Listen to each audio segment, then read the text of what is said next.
Merci de nous rejoindre. Les présidents Joe Biden et Emmanuel Macron pourraient annoncer en effet dès aujourd'hui ou peut-être demain un accord historique après l'aval donné par l'Iran à une trêve donc entre Israël et le Hezbollah. Pour en parler, nous sommes avec Eli Carmon, je vous le disais, chercheur à l'Institut international de lutte contre le terrorisme et spécialiste de la situation sécuritaire au Proche-Orient. Bonjour Eli. Bonjour Ilana. Merci beaucoup d'être avec nous ce matin sur Radio J. Alors effectivement, on parle de cet accord de trêve entre Israël et le Hezbollah après maintenant des mois de guerre et quelques mois après l'entrée aussi des troupes de Tsahal au sud Liban. Alors qu'est-ce qui fait que cette fois cet accord pourrait fonctionner, puisqu'on sait qu'on en a déjà parlé depuis maintenant plusieurs mois de tentatives de négociation d'accord. Est-ce que là ça devrait fonctionner et si oui, pourquoi ? Je crois que c'est une catastrophe du point de vue stratégique. Cet accord, en hébreu, on l'appelle Asdara, c'est-à-dire c'est un arrangement, c'est pas un vrai accord. Et il y a plusieurs raisons pour être très méfiant et même inquiet. D'abord, est-ce que l'armée libanaise et l'UNIFIL, la FINUL, peuvent détruire tout l'arsenal et les tunnels entre la ligne actuelle qui est contrôlée par Tsahal et la rivière Litani.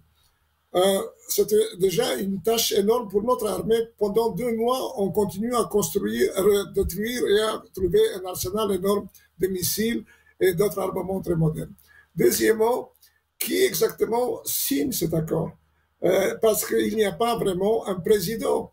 Le président du Liban, c'est la personnalité qui doit signer un accord qui implique officiellement l'État libanais. Troisièmement, est-ce qu'on a, disons, l'assurance que vraiment on pourra attaquer le Liban parce que les Américains donneront le feu vert, oui ou non? On sait déjà depuis 2000 qu'on a laissé le Liban par Ehud Barak. Chaque fois qu'il y avait des problèmes, et cela inclut d'ailleurs la période de Netanyahou 2019, 2021, 2022, on n'a rien fait quand le Hezbollah s'est préparé déjà pour attaquer Israël. Eli Carmon, bonjour. Eli Carmon, est-ce que Israël est en train de refaire la même erreur avec le Hezbollah qu'Israël a fait avec le Hamas? Non, c'est un peu différent parce que avec le Hamas, on peut faire maintenant un accord pour libérer les otages. C'est-à-dire, même sortir de Gaza, on a la possibilité de réentrer en Gaza parce qu'il y a 500 mètres, 1 kilomètre entre Israël et Gaza. C'est différent, complètement différent avec le Liban. Et maintenant, pourquoi l'Iran est d'accord? Pourquoi l'Iran a donné le feu vert à Hezbollah à accepter cet accord? C'est justement pour 2 raisons. D'abord, parce qu'il pense qu'il pourrait perdre cet atout très important, parce qu'en fait, Hezbollah, c'est le bras missiliste de missiles et le bras de la force terrestre contre Israël. Et deuxièmement, parce que cela permettra soit de négocier des positions peut-être de force avec Trump, un nouveau accord nucléaire, ou soit continuer le développement de la force nucléaire militaire de l'Iran. Et pour toutes ces raisons, je crois que c'est très dangereux d'accepter cet accord. On voit par exemple que même les leaders de l'opposition, comme Gantz et Lieberman, sont complètement opposés à cet accord. Alors, la population dans le sud, dans le nord du pays, ne veut pas retourner dans ces conditions, dans sa maison, qui sont détruites pour 40-50%. Alors justement, Eli Carmon, vous dites que cet accord est très dangereux. Quelles pourraient être ses conséquences négatives? C'est-à-dire nous retournons au point zéro, c'est-à-dire nous retournons plus ou moins à la situation après la deuxième guerre du Liban en 2006, mais dans des conditions meilleures pour le Hezbollah, parce que le Hezbollah a déjà des connaissances et des armements très modernes. Je crois, on voit ces tirs des derniers jours, ils ont des missiles encore, une réserve stratégique de missiles de longue portée. Ils ont développé une stratégie de contrebande. Juste hier, je crois, aujourd'hui, Tsahal a présenté le projet qui est déjà depuis 10 ans développé dans le nord de la Syrie c'est dans la région de Homs vers le Liban, il y a un tunnel de 3,5 km qui permettait le transfert, la contrebande d'armements très modernes au Hezbollah. Et donc, on voit que ça sera possible, disons, dans 2 ou 3 ans, retourner à la situation comme je dis, zéro, avec une Hezbollah encore plus modernisée et plus dangereux. Elie Carmon, qu'est-ce qu'il faudrait pour couper les ailes du Hezbollah aujourd'hui qui est si puissant, comme vous venez de nous le dire?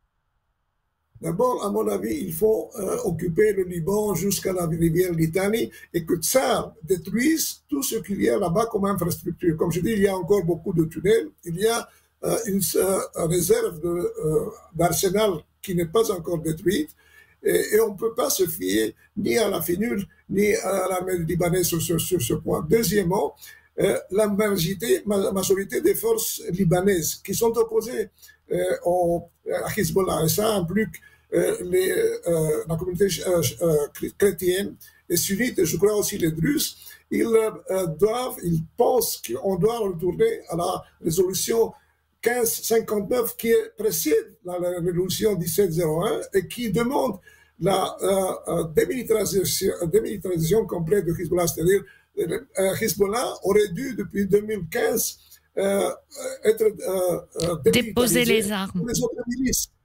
C'est la seule milice qui est restée, non seulement est restée très forte militaire, de point de vue militaire, plus forte que l'armée libanaise, mais c'est la seule. On n'a pas permis ni aux chrétiens, ni aux sunnites, ni aux druzes de garder cette possibilité. Et aussi, on sait par exemple que l'allié du Hezbollah, du parti chrétien de Gibran,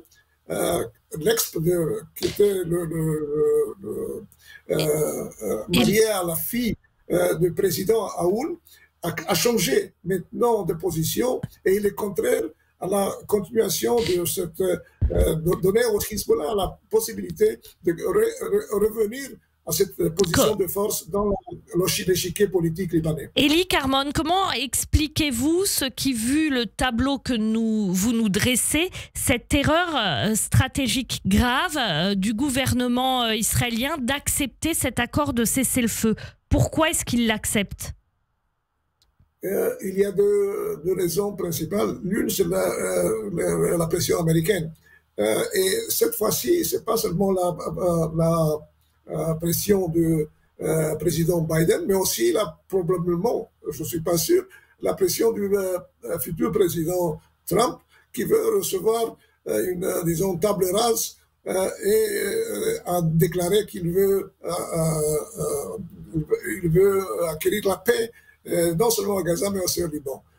Mais dans ces conditions, il faut comprendre que cela, c'est un scénario pour une future 4e guerre avec le Liban, avec le Hezbollah. Et que cela renforce l'Iran, et que cela renforce l'Iran aussi s'il y a une négociation américaine sur le projet nucléaire. Et donc, il faut convaincre surtout le président Trump. Parce que le président Biden ne peut pas faire beaucoup, parce que déjà, il y a un embargo pour certaines munitions. Et donc, il faut convaincre le président Trump qu'il faut continuer jusqu'à ce scénario que j'ai présenté. Dernière question, Elie Carmon, concernant effectivement ce scénario que vous présentez. Pourquoi est-ce que l'Iran a donné son feu vert à ce cessez-le-feu, puisque le Hezbollah est son mandataire direct dans la région? Mais je crois que j'ai dit déjà, pour la continuation de la destruction de l'infrastructure militaire et du pouvoir militaire du Hezbollah dans le Liban, c'est une grande perte stratégique pour l'Iran. Le Hezbollah était le principal bras.